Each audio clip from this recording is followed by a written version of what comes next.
YouTubers. Look, I'm in 3D. Thank you, starscuffle. Shout out to him, he made this. And today I'm gonna be redrawing this stinky, lazy ass Gwen Stacy illustration I did a few weeks back and talk you guys through the process, because oh boy, is it a process. So I did have massive plans for this illustration in the first place a few weeks back from when recording this. I just got lazy and didn't want to finish it, and a couple of days ago I was looking at it and just wanted to remake it and be proud and show it off to people. Spoilers, it didn't exactly work out. So even though it was a massive failure in the beginning, I worked out what needed to be done and it was a huge learning curve for me. Even though, spoilers, at the end it was a massive failure, it was still a learning curve. By the way, I just wanted to say, if this is your art style and it's like, or like similar to it, the art style's not bad.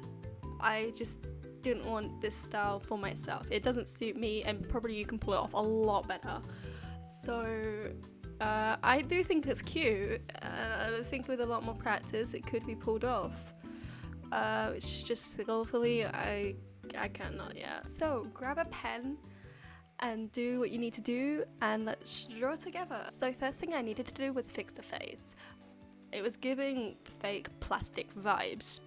I didn't want owl. And for the first time I was organizing my layers a lot more. Next, the nose. It would look so out of proportion and perspective. So first I did a sketch of the nose instead of just going through it with line art, because I just knew it was just gonna look the same. What I wanted to do with this was to change the nose shape and the angle facing completely. Then it wasn't really aligning with everything. The corners of the eyes weren't connected to the nose, and then when I did that, the top of the eyes weren't connected to the ears. All of that anatomy stuff, you know. So I did a really quick removal and completely changed where the ear was, and hey, it was a little tricky, but I figured it out. Next was the hair. In the original illustration, the hair was just a mess. It was everywhere. So I really wanted to have more shape, which you'll see when I go up to the flat colors. It did, and then I ruined it, which you will see for the most part, even up to the flat colors, I struggled with. Up to this point, I also separated all the line art areas into different colors that Gwen has. Next was her amazing suit, which is probably my favorite suits out of all the spider people, honestly. Best suit. Mwah, perfection. I did 2 lines on the underarms of the sleeve as I wanted to give more of a natural shadow look to the suit. Next was flat colors. Now, for Clip Studio Paint users, you'll see me using this tool, and let me tell you, this eraser right here, this one, mwah, perfection. Like a lifesaver for when doing flat colors, honestly. Like, look, let me show you. Ain't that amazing?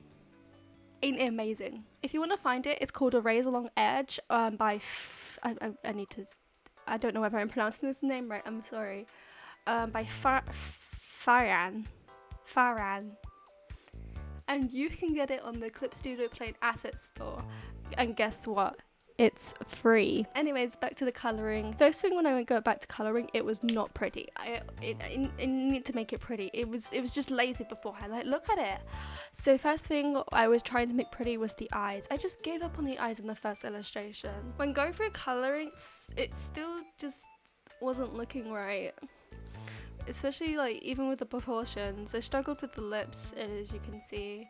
So at this point I was like praying that the shading would look good. At this point it was 4 AM, not the healthiest thing to do.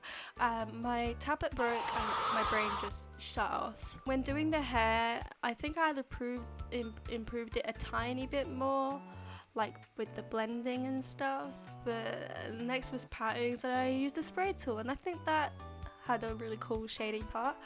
But after this point I finally stopped using my mouse, risking carpal tunnel, and my drawing tablet just magically worked. Looking back on the original, I really did give her a horse face. And yeah, I still don't like it after that. Well, I want to use this platform to improve my art tips, and how did the animated version make it worse? I mean, it did give it more life, but I don't know, it's so weird. So like I said, any tips would help a lot. This is definitely different from when people do like recreating their drawings and stuff.